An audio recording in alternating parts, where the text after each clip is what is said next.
Bonjour à tous et bienvenue dans Contact. Aujourd'hui, notre panel d'usagers va analyser des situations problématiques qui se sont produites sur nos routes. Et on va tout de suite s'intéresser à la conduite défensive.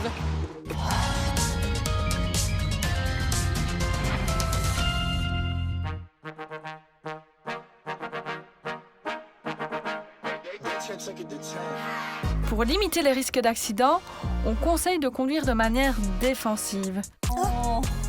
Oh non, non, non, non, non. Voyons comment nos usagers adaptent leur comportement pour un maximum de sécurité. J'ai eu ça en plus il n'y a pas longtemps avec un chat. Oh, petit... En plus, il ne sait pas où il doit aller, il est perturbé avec les flashs dans la tête. Voilà, un petit lièvre, c'est ça? C'est une route qui n'est pas éclairée. Il y a à un moment donné un animal qui traverse la route et le conducteur parvient à l'éviter. J'ai déjà eu des lapins, j'ai déjà eu des chats. Tu roules pas à une vitesse excessive, en tout cas sur ce genre de route, mais bon... J'ai déjà eu des sangliers, mais ils n'ont pas traversé, et T'es allé heureusement. au zoo ou quoi? Il y a toujours des petites bêtes qui passent. Et une fois, j'ai chopé un petit lièvre. Je tourne avec un assassin. Je pense que des personnes pourraient donner un coup de volant en se faisant peur, là. Peu importe les limitations de vitesse, tu fais quand même attention à ta vitesse. Moi, je l'entends comme réactif. Garder son sang-froid, surtout. Priorité n'est pas sécurité. Et je pense que ça résume bien la conduite défensive.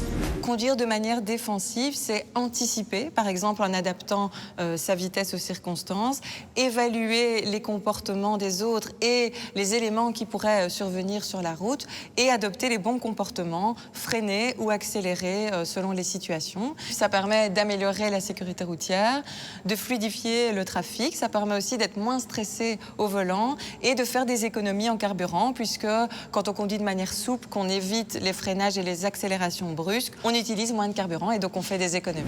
La donnée économique est importante. La maîtrise de la conduite, c'est aussi savoir réagir au comportement inattendu d'un autre véhicule. Oui. Le sandwich. Oh là là, quel Ça fou. passe tout juste là. Pas de clignot, rien, je suis le maître de la route. Non, mais... Il manifeste pas du tout son intention de dépasser. Il y a une voiture qui décide de se déporter à sa hauteur sur la bande de gauche sans mettre son clignotant, vraiment sans prévenir, donc on frôle l'accident. Vas-y, mets ton clignot banane. Il faut choisir entre la berme centrale et le véhicule. À cette vitesse-là, sur la bande de gauche, ça pardonne pas en plus. Non. On peut l'éviter, ça. On peut l'éviter si on accélère. Parce que si tu freines et qu'une voiture te suit, on risque l'accident. Donc. Mais c'est dangereux, je risque d'être embouti. Je suis d'accord. J'ai pas le temps. Pas le temps de regarder, il faut vite réagir. Je n'aurais jamais le cran d'accélérer pour passer dans le chat de l'aiguille, moi. Quand on roule souvent comme ça sur l'autoroute, en plus, on a des automatismes et on fait plus attention. C'est le problème des répétitions aussi. À la hauteur où le conducteur était quand l'autre a commencé à bouger, il avait le temps de freiner pour le laisser passer, même si le code de la route dit que c'est lui qui avait la priorité. Freiner, c'est pas toujours le comportement idéal. Parfois, il peut être utile d'accélérer pour sortir rapidement d'un angle mort ou d'une situation dangereuse. C'est vraiment le conducteur qui doit évaluer la situation et prendre la bonne décision en fonction pour limiter le risque d'accident. Ah ben comme quoi, il faut toujours rester sur sa première idée. Ne m'écoute plus la prochaine fois.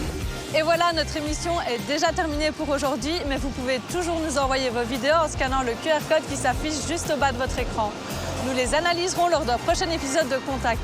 Moi, je vous dis à très bientôt et d'ici là, bonne route!